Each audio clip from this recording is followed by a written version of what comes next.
Hey guys, welcome to another episode in the Fight series. Now today I wanted to do a sort of sit down and chat video, and I wanted to talk to you guys about something that I mentioned in my update video, which was tracking macros and counting calories.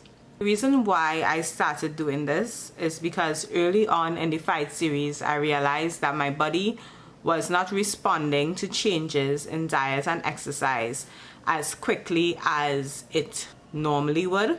So my reference point is really when I was 21 years old and I lost weight for the first time. I started to eat healthy and exercise, and I just saw the fat melt off of my body. As opposed to now, I'm 29 years old and I'm realizing that with the exercise and changes in diet, my body's still holding on to the fat. And I was a bit perplexed and discouraged about this because my expectation was that my body would lose weight at the same rate and in the same way that my 21-year-old body did. And now I'm realizing that that was sort of an unrealistic expectation because so many changes happen in our bodies as we get older. Our metabolism slows down, and it's just something that sort of took me by surprise because I really did not think about it. So when that started to happen, I realized that I had to be a little more strict and a little more careful in terms of my caloric intake and my exercise, and I actually had to start counting calories. So the idea of counting calories and tracking macros is really just based on the equation that in order for us to lose weight, our output of calories for the day has to be more than our input of calories. So basically we have to work out or use more calories than we put in. So the difference between what we use and what we put in for the day, that difference would come from fat, and our bodies would burn the fat to make up for the difference in calories that we need to do the activities that we do for the day. My approach in counting calories and macros was really just to get an appreciation for the amount of food that I should actually be eating. So when I started implementing counting calories and tracking macros, I realized that I was under eating.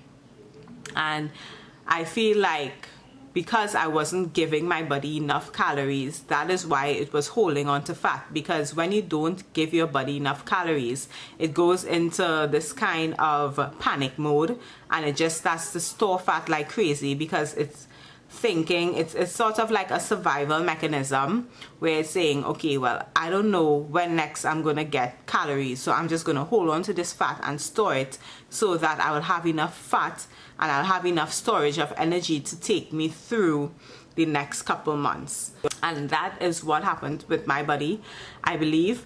And because now that I'm tracking macros and I'm eating a good amount of calories, I'm seeing where I'm losing the weight now. So that was my bad. Like, it really should have been something that I was doing from the beginning, but you know what, you live, you learn, you try things, and hopefully my mistake will help you guys so that you won't make the same mistake that I did. How I figured out the amount of calories that I wanted to eat every day, I used like a whole variety of different websites have calorie counters that ask you to input information like your age, your height, your goals, your weight. If you're trying to gain muscle or if you're trying to lose weight, they ask you about your lifestyle and how much physical activity you have, and then the calculator determines how many calories you should eat for the day. So I had a variety of different calculations from different websites, and I just decided to settle at 1600. Now, to be clear, it does sound like a little bit, but my plan is not to stay at 1600 for a very long time. I'll probably stay at 1600 calories maybe for like a month or 2 months, and then thereafter I will increase to 1700, 1800. As I burn the fat and gain lean muscle, I'm going to definitely increase my caloric intake. But right now my starting point is 1600, and the tool that I use to track my macros is myfitnesspal. It's free and it's an awesome tool. I use myfitnesspal in a way that's a bit different from how I've seen other people use it on YouTube. Basically, what other people do is that they just use it every day and they enter in what they eat, and it's sort of a reducing balance of how many calories you have left for the day. And that's fine, because I like a more structured approach to purchasing groceries and planning meals and prepping meals. I decided to use it as a tool to plan my meals for the week. So basically how I use myfitnesspal is I would just pull up any day and I would enter the meals that I would like to have for the week, and then I would just keep sort of adjusting the quantities until I hit my caloric intake and my macros, and then whatever 4 meals I enter along with whatever snacks I enter, that is what I'm going to be eating every day for that week. I have no problem eating the same meals over and over for an entire week, so that is how I use it. Basically how I chose the meals that I would like to have is I try to focus on whole plant foods, 1, and 2, meals that I already like. So in the meal plan that you will see in this video, I decided to have some type of burger because I love burgers. My body started back craving oatmeal. Like, I stopped eating oats for a good while. I think now my body just wants those oats. It just craves that source of carbs and that source of energy. And I also had some leftover granola that I made a couple weeks ago, so I decided to incorporate it into this week as well, because I also don't want to waste anything. I want to minimize wasting food as much as possible. And then my 4th meal is basically just whatever my mom cooks for the day, that is what I'm going to eat. Another thing that I try to do when I choose my meals for the week is I look at what I currently have in my pantry. I'm trying to not waste any food. Before I even decide the meals that I want to have for the week, I look in my pantry and I see what I already have, and I use those things and incorporate it into the foods that I would eat for the week. Because of this, you would find that I would repeat meals throughout the weeks as the weeks pass. So when I buy oats in bulk, it basically means that every week I'm going to be having some type of dish that includes oats. That is the approach that I use to planning my meals for the week. What you would find though, and I must admit, with the meals that I'm currently eating, that they are very deficient in micronutrients, which is not good at all, and I do not encourage that. The reason why the meals are lacking in micronutrients and healthy fats and good sources of protein is that I am working on a very tight budget right now. Now that I'm self-employed, I would have mentioned that in my update video. I decided it would be more efficient of me to spend my money on carbs and carb sources rather than on micronutrient foods. I felt like spending my money on foods that would give me enough calories to make up my 1600 caloric intake is a better option than spending money on something like spinach that it'll give me like 5 calories, and although it's nutrient dense, the amount of spinach that I will have to eat in order to make up my calories is just crazy. Eventually, as my caloric intake increases and hopefully my budget increases, I will be able to incorporate more like fruits, vegetables, nuts, seeds, nut butters, all of those really good important things.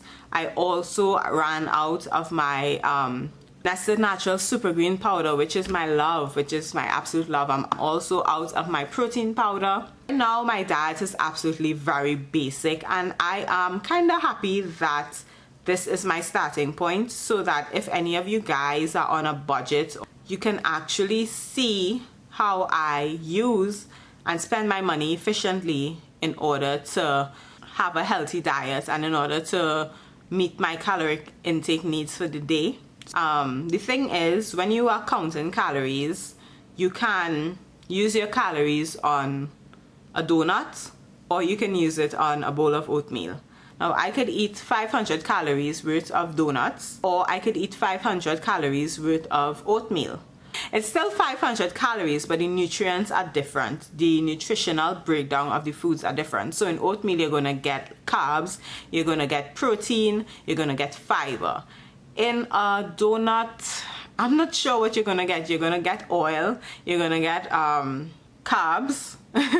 You're definitely going to get carbs. But I can assure you that 500 calories worth of oats is a better nutritional choice than 500 calories worth of donuts. As much as possible, I want to make healthy choices, not just eat anything that's going to fill my caloric needs for the day. I'm going to show you guys an example. This is my meal plan for this week. Yes, again, it is lacking in micronutrients, fruits, vegetables, nut butters, all of those things. Yes, I know it is lacking. This is just what I'm working with right now. Bear with me, okay? Let's go over to MyFitnessPal and I'm going to show you exactly what I plan to eat this week. After I determined that I wanted 1600 calories a day, I went into goals on MyFitnessPal and I put in my custom calories as 1600. My carbohydrates is 50%, fat 30%, and protein 20%. I didn't label my meals as breakfast, lunch, and dinner. I just have meal 1 to 4 because I eat it in whatever order I feel like having it that specific day. So meal 1 is oatmeal. It consists of 80 grams of oats and 15 grams of light syrup. Meal 2 is whatever my mom cooks, and most of the time she would cook like rice, some peas, and chicken. So meal 2, I have 150 grams of rice, 80 grams of peas, and 1 piece of chicken. Meal 3 is my version of a burger. So it is a burger patty in 2 slices of Wassa crisp bread and some yogurt. I also put some salsa in there, but I don't track the salsa. And meal 4 is my granola, and this is 80 grams of my granola. So you'd see that it's 100 grams per serving, but I have in 0.8 servings. So that is 80 grams, and my snack is 2 rice cakes and 1 tablespoon of peanut butter. This is my groceries for the week. These are my items for my veggie burger. The patty is Wassa crisp bread, my chobani, Greek yogurt, and chunky salsa. And here I have pre-packaged oats and granola. So it's 80 grams of oatmeal and 80 grams of granola. My peanut butter, my rice cakes, and my syrup. And yeah, those are all the grocery items that I'm gonna be needed this week. And I've tried my best to prepackage what I can weigh out and prepackage so that it's easier. That's it for this video. I hope you guys enjoyed it and that it was helpful to see how I'm approaching counting calories and changing my diet and implementing this into the fight series. And I hope it's helpful for you guys. Like this video, comment down below, and I will see you guys next time. Bye.